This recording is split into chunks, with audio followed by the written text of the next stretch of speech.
rescues. Joining me right now is the Attorney General of Texas, AG Ken Paxton is here. AG Paxton, good to see you. Thanks very much for being here. Can you assess what we're seeing? The administration wanted to lift Title 42. A federal judge said you cannot lift Title 42 right now. Border agents have told us they're expecting the number of encounters to go from 7,000 a day to 18,000 a day when Title 42 goes away. What are you seeing down there in Texas right now?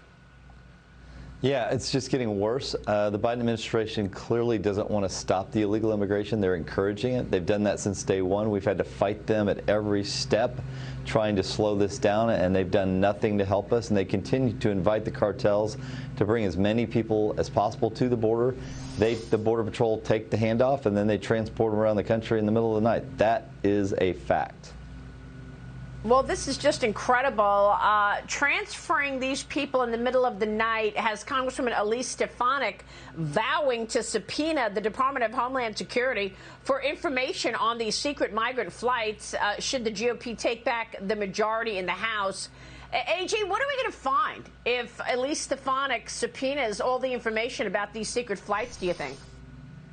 Well, I certainly hope she gets to do that. I think we're going to find that they transported from almost the beginning of their administration, that they have transported literally hundreds of thousands of people around the country on buses, on planes. They've done it at weird times. They've tried to keep it as non-transparent as possible. They do not want the public to know what's going on. And we need to have the light of day shown on what they've done over the last year and a half. I think the American people are going to be surprised and shocked, and they're not going to like the story that they find.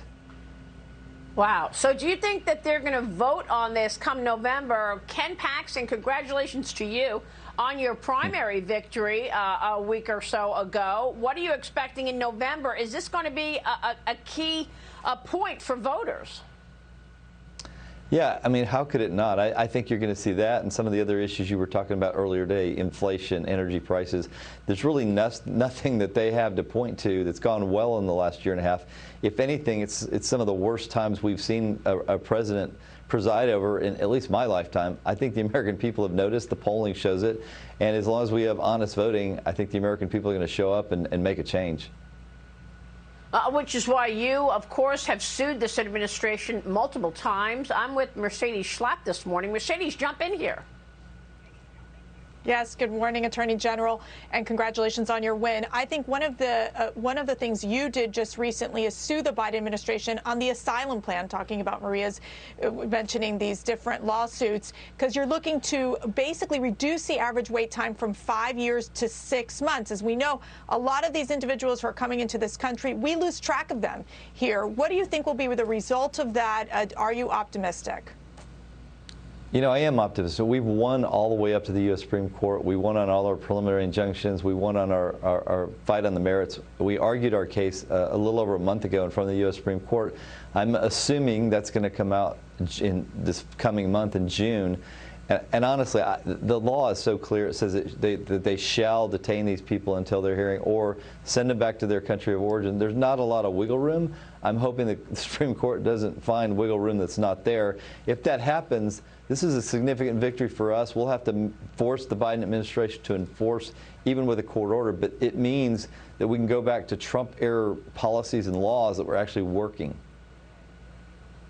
Yeah, well, we'll see about that, AG. It's really had an incredible effect on the state and certainly the border towns already.